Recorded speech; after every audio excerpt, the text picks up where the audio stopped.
choc de civilisation. Alors, une partie de l'immigration, lorsqu'elle est massive, on va prendre l'hypothèse que parle toujours d'immigration massive, c'est pas l'Argentin qui débarque parce qu'il trouve qu'il peut mieux payer ici parce qu'il est chirurgien en Argentine, c'est avec les abeilles, c'est pas ça, on parle vraiment de dizaines de milliers, de centaines de milliers de personnes qui débarquent. C'est ce qui va arriver. Donc tout d'abord, moi je suis pas sûr qu'on puisse faire un groupe. On est d'accord, il y a des Comoriens, des Ivoiriens, il y a toutes sortes d'ethnies, de religions, de modèles de pensée. Pour aller, je pense, parler plutôt d'approche musulmane. Pas forcément. Tout ce qui est pas civilisation occidentale, c'est bon. D'abord, je vais faire un modèle qui est assez vaste. Il y a énormément de types de gens différents. Et on va appeler un chat, on va parler des gens qui ne veulent pas devenir français à la française. Ceux qui, par parenthèse, je ne vais pas dire bon, parce qu'encore une fois, c'est pas nous, mais ils ne sont pas aidés dans le processus d'avoir envie de devenir français par les Conchita Wurst, des mariages pour tous, etc. Parce qu'ils viennent de sociétés traditionnelles où, par exemple, on prend un exemple moins polémique que l'homosexualité ou le travestisme. Bon, bref. Je pense que si vous êtes travesti, si vous habillez en femme à barbe en Somalie, vous êtes mort. Dans les 5 minutes.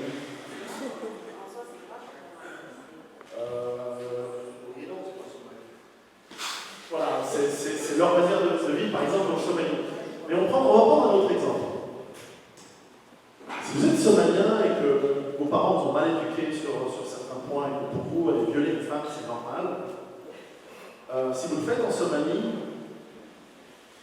je pense que vous êtes mort dans la journée ou dans la semaine. Parce que la famille de la femme violée va juste venir vous exterminer. Son corps, elle va sûrement vous avez dénoncé par votre famille qui ne veut pas se faire tuer par la famille de la femme violée. Donc quand vous êtes dans ce monde-là, vous débarquez, je parle en Suède, on va pas toujours dire des méchancetés sur la France. Vous arrivez en Suède, et quand vous violez une femme, on vous dit c'est pas bien, 6 mois. Une fois sur 3, parce seulement une fois sur 3 on porte plainte. La famille de la personne violée, une fois sur 3 vous prenez une prison, 6 mois, avec bracelet électronique, même pas faire, etc. Au bout d'un moment, c'est on peut pas. Donc on ne les aide pas à faire ce qu'ils devraient faire chez nous. On est trop court, on n'est pas assez discipliné, on n'a pas des lois assez dures, on n'est pas. Enfin bref, je pense que. Maintenant, oui. Il y a des projets civilisationnels. C'est sûr que je parle. L'Ivoirien, parce que je connais bien la Côte d'Ivoire, qui est vaguement catholique, chrétien, qui débarque en France, lui, son projet, c'est pas de remplacer la France avec la civilisation ivoirienne, quand bien même il serait nombreux.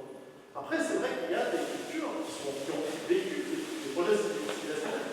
Nous ne le voyons pas simplement un chat, moi je parle beaucoup aux musulmans, et la civilisation musulmane, qui est un peu un mythe, parce qu'en fait, elle n'existe pas. En fait, les musulmans pensent être porteurs de cette civilisation, sincèrement, pensent qu'elle est bien, de leur point de vue, et sincèrement, ils pensent que c'est un projet civilisationnel meilleur que Conchita Wurst et le mariage homosexuel. Alors, moi je leur dis, l'Europe, les États-Unis, c'est pas Conchita Wurst et le mariage homosexuel. Ça, c'est une sorte de truc qu'on vous a montré, mais c'est pas ça. C'est la cathédrale, la science, l'homme sur la lune, c'est aussi ça. Et c'est aussi une civilisation qui extermine facilement ses ennemis si on la fait chier. Et moi je dis à mes amis musulmans, un conseil gentil, alors c'est très polémique ce que je vais dire, mais si les Européens sont généralement super tolérants, parce qu'on a une culture rationnelle, on a développé, après des siècles d'inquisition, de guerre civile, de guerre de religion, on a développé un fonctionnement qui permet une certaine approche rationnelle. On est en train de le perdre. On est en train de passer dans un truc bizarre. Mais traditionnellement, l'Europe, c'est un truc rationnel. Et ce truc rationnel, ça veut dire qu'il est tolérant. Parce que quand on est rationnel, on a, je pense, un discours de tolérance qui est finalement les gens différents, ou les gens qui ont un comportement différent, jusqu'à un certain point, on est prêt à accepter parce que, après tout, ce que le type fait dans sa chambre à coucher, à partir du moment où on s'est parlé avec des enfants, il fait ce qu'il veut. Il n'y a que en Europe, et aux États-Unis, les civilisations européennes un peu qui s'effondrent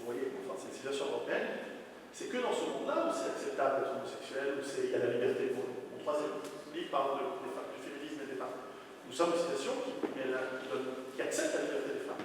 C'est peut-être pas. Etc. Parce que c'est rationnel, parce qu'on utilise la raison. Alors, on a des défauts, mais en tout cas, ça, c'est un truc qui me semble quelque chose d'extraordinairement valable dans notre civilisation. Je défends un peu ma paroisse, quelque part. Je suis aussi européen, et je pense que la raison, c'est important. La raison, elle tient jusqu'à un certain point. L'Allemagne, une des civilisations pour moi la plus avancée du monde, je parle en 1910, la civilisation allemande, c'est quelque chose d'extraordinairement civilisé, d'avancé. Je sais pas, les 3/4 des savants du monde qui ont toutes les inventions d'aujourd'hui, c'est les Allemands, les Français, les Anglais, les Italiens, et particulièrement les Allemands ont développé. Et ces gens, à la suite de guerre, à la suite d'avoir été mis sous pression, ils sont lâchés en 1945.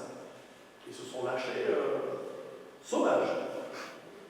L'Européen, quand vous lisez les histoires des guerres de religion, des guerres de religion, etc., c'est pas des frappes chirurgicales, c'est sauvage. Moi, je dis à mes amis musulmans, moi, je respecte votre religion, je respecte votre idée, je ne peux pas vous changer si vous êtes comme ça.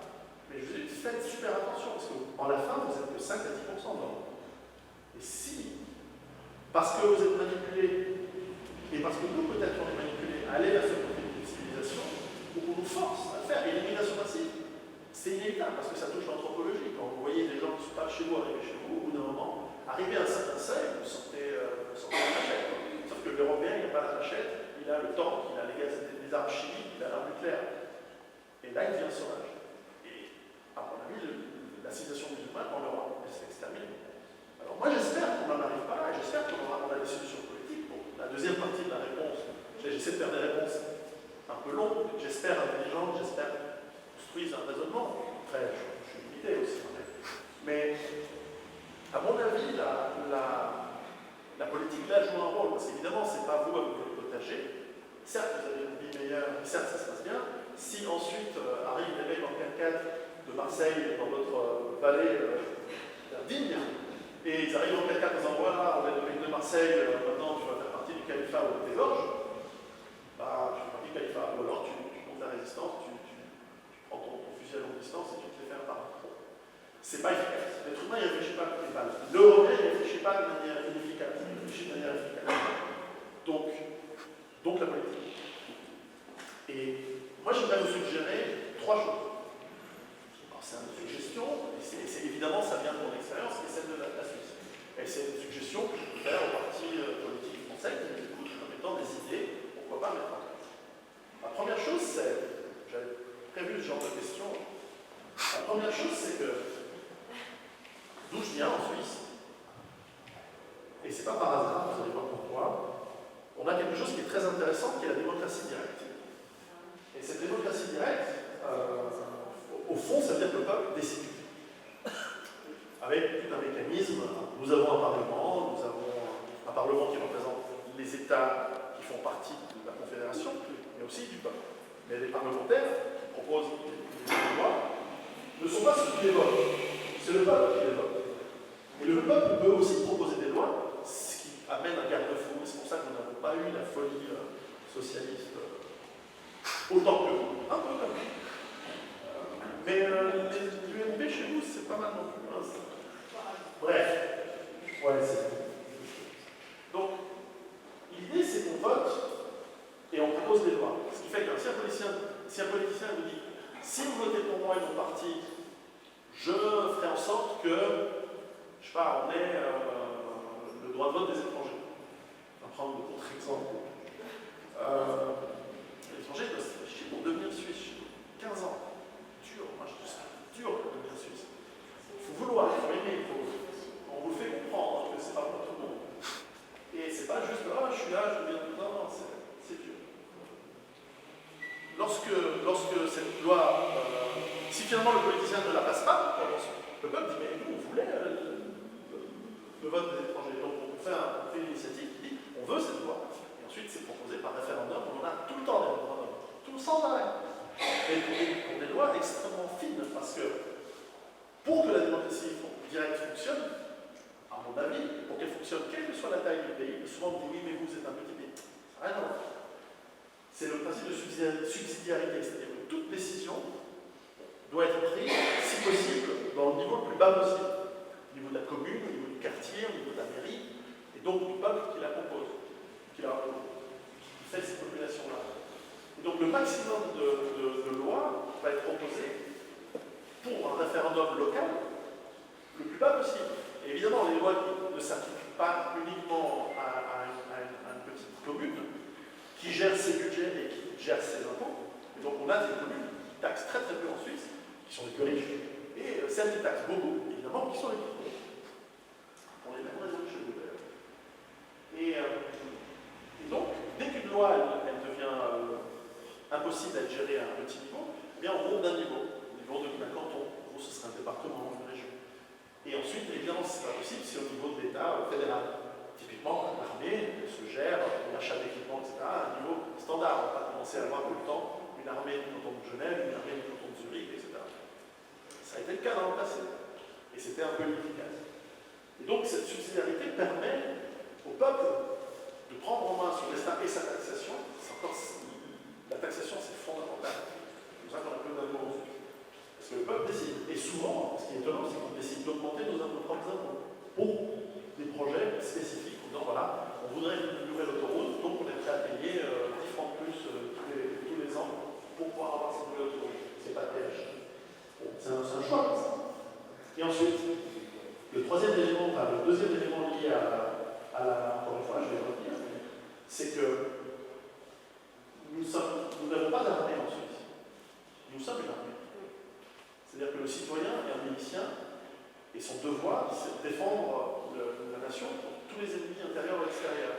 Donc le contre-pouvoir du gouvernement suisse, c'est nous, c'est le citoyen. D'ailleurs, il n'y a pas d'opposition.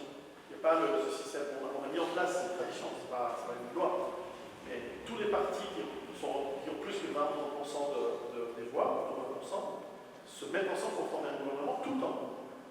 Et ils proposent des lois de toute façon citoyenne parce qu'ils ont peu d'influence, parce que chaque loi doit être votée, et souvent ils ont des chiffres, souvent on leur refuse leur loi.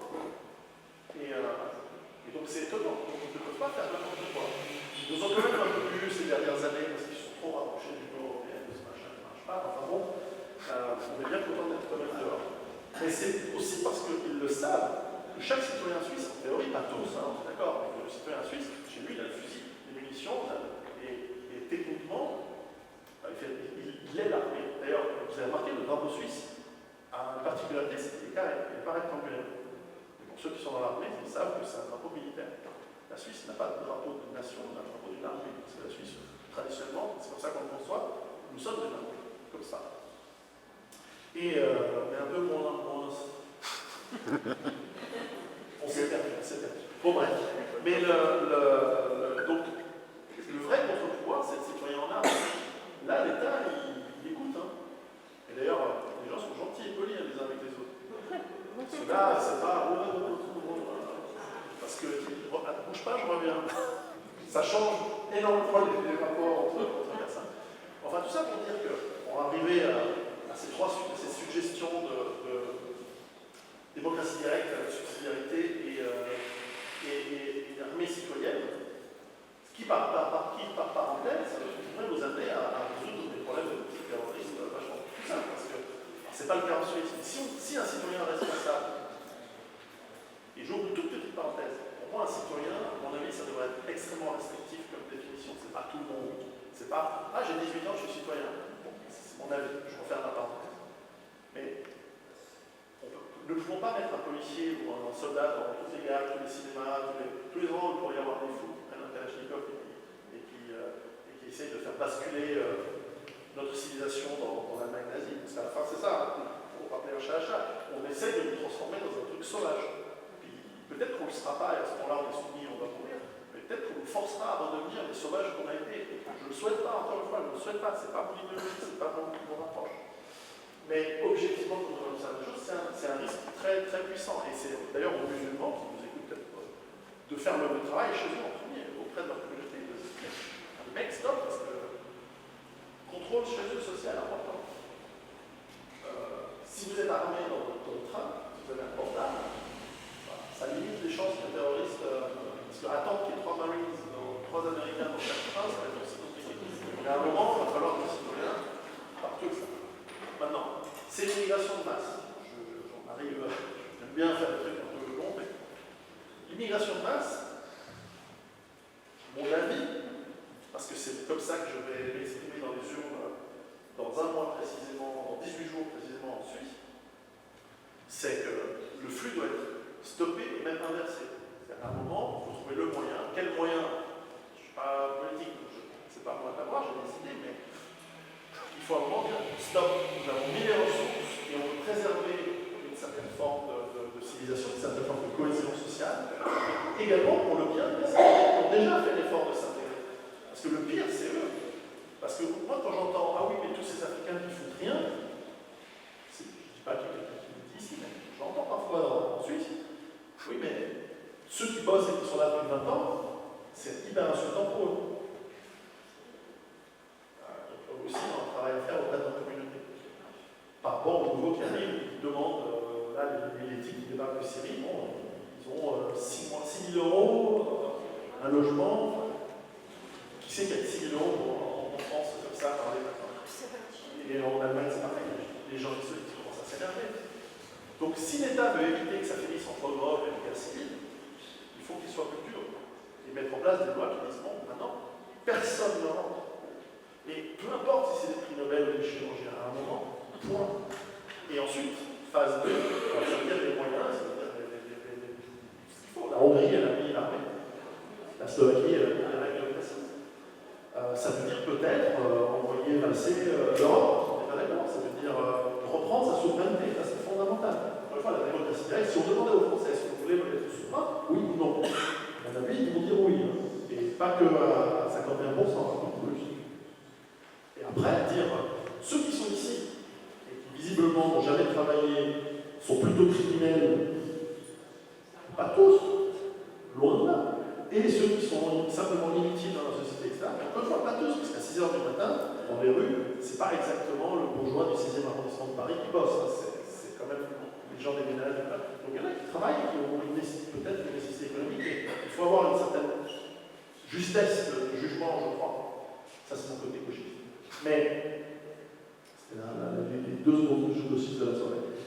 Mais le reste, il va falloir leur expliquer que c'est fini.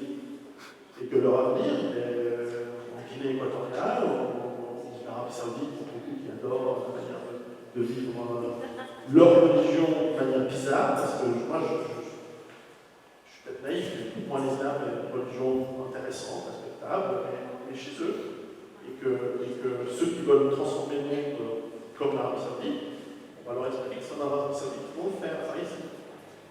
Et avec une extrême sévérité. Mais plus prosaïquement, à la limite, je ne toucherai même pas le concept religieux, c'est celui qui se comporte mal doit être châtié d'une manière ultra violente. Pourquoi je serais prosaïque? Ah oui, Israël gère son immigration très bien. Israël, c'est le sujet inné sur lequel, si vous dites quelque chose de bien, on tire dessus, si vous dites quelque chose de mal, on tire dessus. Mais simplement, ce que je dirais, c'est que au niveau de la gestion de leur immigration, vers eux, pas eux, vers les autres. Je pense que les Palestiniens, ils n'ont pas trop de gestion sur la question. Enfin bref, en tout cas, dans la question immigration en Israël, il n'y a rien à dire. Hein. Ils prennent seulement ceux qui veulent. Et il n'y a pas de ouais, mais bon, je rentre et puis s'il vous plaît, donnez-moi de l'argent. Enfin, c'est vous qui dites. Moi, je ne sais pas le sujet de on parlait des génocides, eux ils ont subi, les populations juives d'Europe ont subi un sévère, peut-être qu'ils ont appris les trucs. Est-ce que ça répond un petit peu? Bon. Moi je pense qu'il faut être plus dur. D'autres questions peut-être? Je vais vous donner la parole juste une petite seconde parce que j'ai le micro. Donc moi j'ai une question simple par rapport à la démocratie directe en Suisse. On est bien d'accord qu'en France on peut toujours se lancer que c'est foutu. Par contre, nous avons des partis politiques. Assez pour le Parti Socialiste, contre l'UMP, et le Front National, qui va juste avoir le point de vue. Alors oui, je suis très fortement contre le système du socialisme.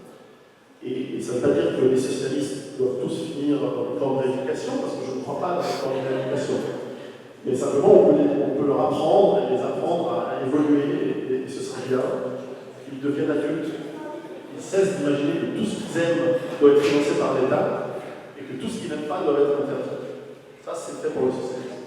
Maintenant, en tant que Suisse, je n'invite jamais personne à voter pour qui que ce soit en dehors de mon pays. En Suisse, je le dis, là, le 18 octobre, je dis qu'il faut voter l'UDC parce que c'est le seul parti qui défend la souveraineté. Après, s'ils font des lois que je n'aime pas, je pourrais m'exprimer sur ces lois.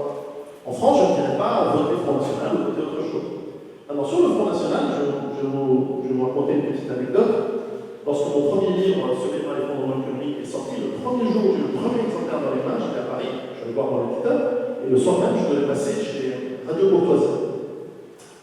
Donc, une horrible radio d'extrême droite. Ils étaient super charmants avec M. Emmanuel Aratier, feu Emmanuel Aratier, qui m'a accueilli très chaleureusement. Et avant moi passait Louis Alliot. Et donc j'avais mon tout premier exemplaire de Survivre à l'effondrement économique, le premier sorti de l'usine, numéro 1.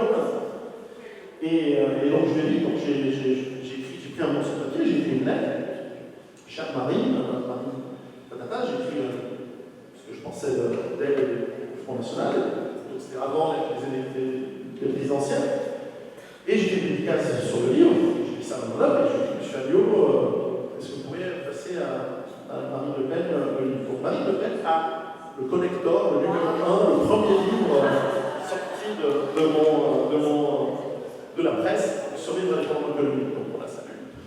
Je ne l'ai jamais rencontré personnellement.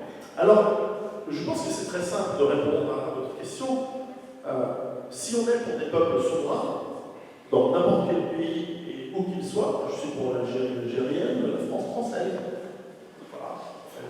L'Italie italienne, la Suisse suisse, et accueillante et tolérante, mais avec des règles classiques. Si je regarde l'échiquier politique en France, qui est pour la souveraineté? Il y a un parti important, deux partis plus petits, il y en a un seul important, c'est le Front National.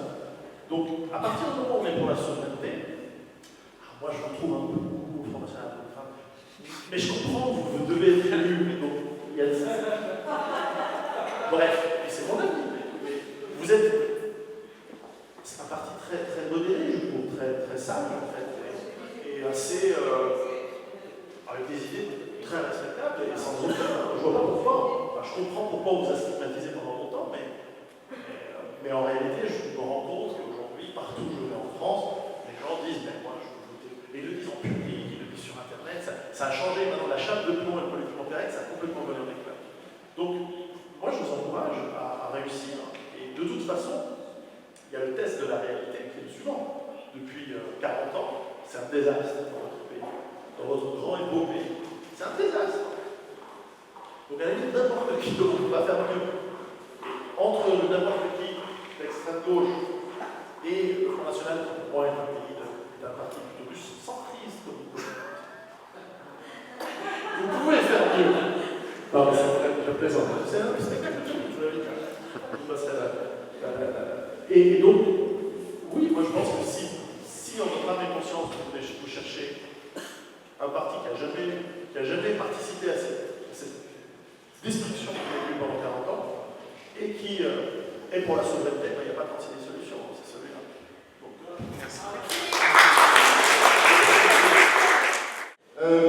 Juste, vous avez parlé de la société traditionnelle, de revenir à une société traditionnelle. Vous avez décrit le paysan, revenir à la source, à la terre. Vous avez décrit le combattant, le chevalier, celui qui doit défendre, mais vous n'avez pas décrit, une sorte de logique de la société traditionnelle, les trois formes de la société traditionnelle, qui est aussi, même si on en a parlé quelques temps, mais qui est aussi la spiritualité. Vous en avez parlé un petit peu, mais vous en avez parlé sur l'action du prêtre. Je ne suis pas monopoliste, donc peu importe le reste. Ça, pour moi, c'est les trois fondamentaux de la société traditionnelle. Voilà, merci. Merci.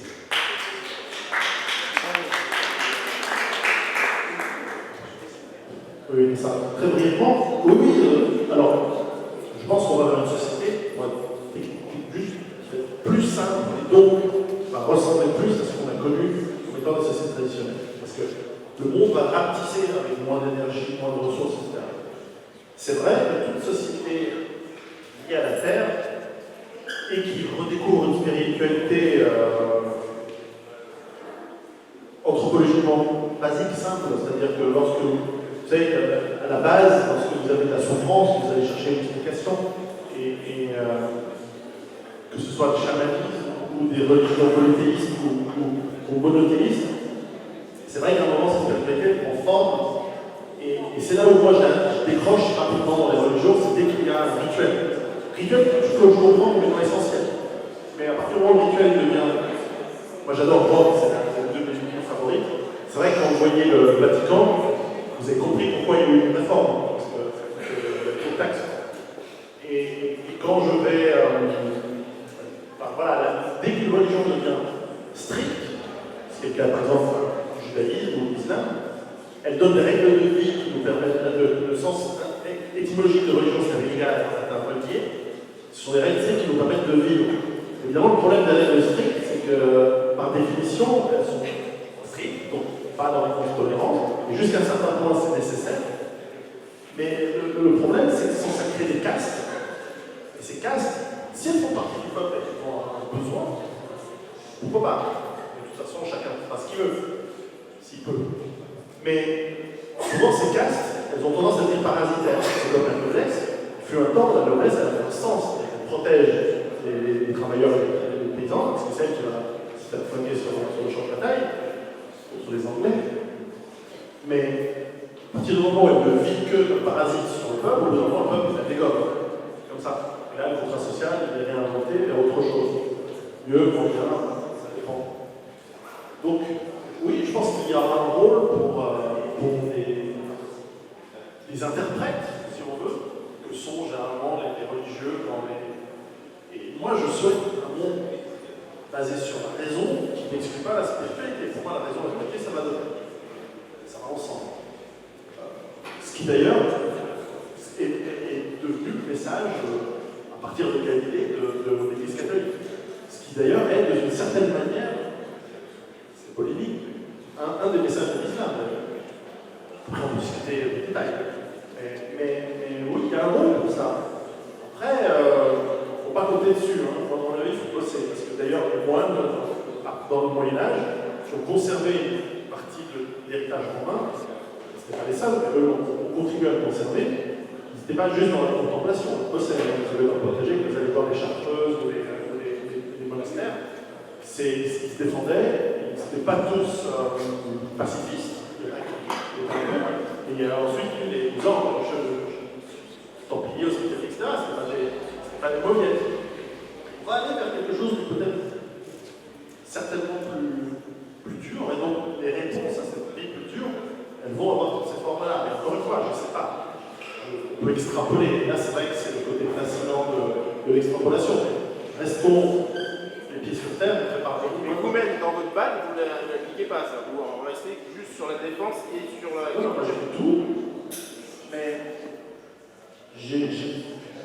ma spiritualité personnelle, bien que je vienne d'un monde chrétien avec des valeurs qui sont plutôt celles des chrétiens,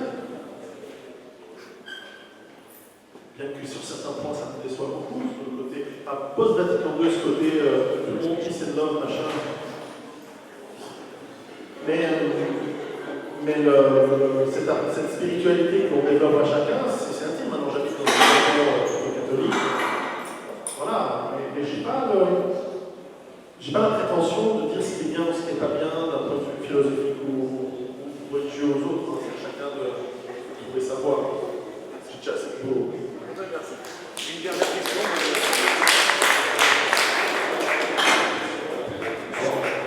Tout à l'heure, on parlait de la pétrole, du dos. Mais comme vous le savez, en France, on n'a pas le pétrole, et donc il y a des tas d'inventions qui existent depuis plus de 20 ans. Voiture à eau, voiture à l'air, non. Ça doit être sorti. Alors, la question en général, c'est celle qui est de pouvons-nous substituer les énergies, les sources d'énergie qu'on utilise aujourd'hui de manière importante, massive, avec autre chose, notamment des inventions plus efficaces, plus performantes, Alors, il y a deux éléments à voir dans cette réponse. La première, c'est est-ce que c'est substituable? Est-ce que le mode de vie tel qu'on le connaît aujourd'hui, est-ce qu'il est possible sans pétrole? Et là, dans ce premier point, il faut voir qu'est-ce qu'on entend par mode de vie. Si mode de vie tel qu'on l'entend, c'est 7 milliards et demi de personnes qui bouffent, qui consomment, qui voyagent, tel qu'on le connaît aujourd'hui, il n'y a aucune énergie qui a la puissance et le punch énergétique par rapport à son poids et par rapport à sa facilité de manipulation quelquefois. Vous pouvez, exemple, une voiture hydrogène. Ouais, pas d'accident, hydrogène c'est la matière la plus corrosive du monde, il faut faire des réservoirs en tungstène, en titane, extrêmement cher, extrêmement compliqué. Le prototype peut se faire, une centaine de modèles, milliers de modèles peut-être. À l'échelle industrielle, il n'y a plus assez de titane pour le faire, c'est impossible. Voiture à eau, j'ai vu un peu les trucs. Ouais, vous avez quand même besoin de pétrole, vous avez quand même besoin d'autres énergies pour les faire fonctionner. On a essayé les voitures au gaz, et ça. C'est pas substituable un pour un avec le pétrole. Et à la fin, ça reste plus cher énergétiquement, plus coûteux. Ça, c'est le premier point. Le deuxième point, et c'est en fait ce qu'on doit accepter, c'est dur de l'accepter parce que quand vous êtes né, comme vous et moi, dans un monde où toujours vous avez connu la voiture, toujours il y a eu les avions, toujours il y a eu le confort et c'était toujours mieux, vous dire ce monde va changer, ce sera complètement différent, ce sera de ce point de vue-là moins bien. Peut-être qu'il sera mieux sur d'autres points de vue.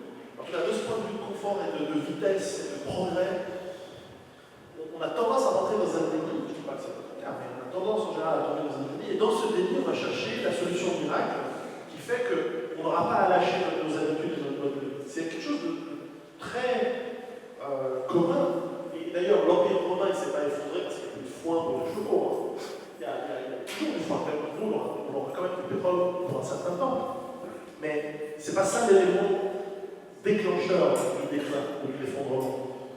Bien sûr, le fait qu'il y ait des endroits qui soient plutôt plus coûteux rend inévitable le changement de civilisation. Mais le déclencheur de l'effondrement, il est ailleurs. C'est peut-être la finance, c'est peut-être la dette, c'est le chaos social, c'est le manque de cohésion au sein d'un peuple. C'est aussi des tendances, monsieur, dans son intervention précédente, il y a un aspect suicidaire dans certaines formes de notre civilisation.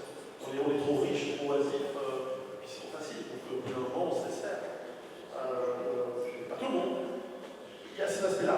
Moi, ce que je dis, à votre question, je vous en relancer avec des devoirs à faire à la maison. C'est de dire, c'est sur ces approches d'alternatives énergétiques. Faites vraiment un travail sur l'entropie, sur l'entropie qui est inhérente à ces autres formes d'énergie. Est-ce que cette entropie, elle est efficace ou pas? À mon avis, vous allez voir qu'elle est efficace. Est-ce qu'ensuite, ces technologies ou ces méthodes sont déclinables à grande échelle pour substituer ce qu'on a aujourd'hui? Parce que on est tous fixés sur la bannière. Est-ce qu'on pourra faire tourner? C'est pas le problème, c'est pas notre bannière individuelle. Parce qu'on peut très bien avec des bus et tout ça, mais c'est les flottes de transport maritime qui transportent des trucs à travers le monde, qui fonctionneront jamais à l'éolien, au solaire, au carreau. C'est des monstres moteurs diesel parce que, croyez-moi, dans le monde aujourd'hui, il n'y a pas quelqu'un qui se dit ah, le moteur rouge, je vais le cacher. C'est pas on utilise ce qui est le plus efficace. Et aujourd'hui, le moteur à explosion basé sur le pétrole, le diesel, c'est juste pas le système plus efficace que ça à l'échelle industrielle qu'on utilise. Et dans le cadre d'entreprises qui se recherchent le profit. Et croyez-moi que s'il y avait du profit à faire en remplaçant ce qu'on utilise aujourd'hui par autre chose, il y a tellement d'entreprises, notamment aux États-Unis, qui s'engouffreraient dans ces marchés. C'est comme les gens disent il y a des complots. Il y a quand même des secteurs d'industrie, notamment sur de l'industrie, qui sont basés sur la libre entreprise et sur la recherche du profit. Croyez-moi que si on aurait pu trouver des moyens plus efficaces, ils seraient là. Je résume. Pour discuter, mais à mon avis, il faut vraiment se faire à l'idée, je vous préviens là-dessus, qu'on va vers autre chose. Ça va pas être facile à mon avis. Mais il ne faut pas désespérer, il y a des solutions qu'on peut avancer, mais il faut en tout cas abandonner l'idée qu'on va rester dans le même mode de vie qu'on a aujourd'hui. Ça, c'est juste. En anglais, on dit delusion, c'est juste un déni de la réalité si on part dans cette approche-là. Il faut vraiment qu'on accepte de dire bon, ok, ça va changer. peut-être terminer sur un mot positif.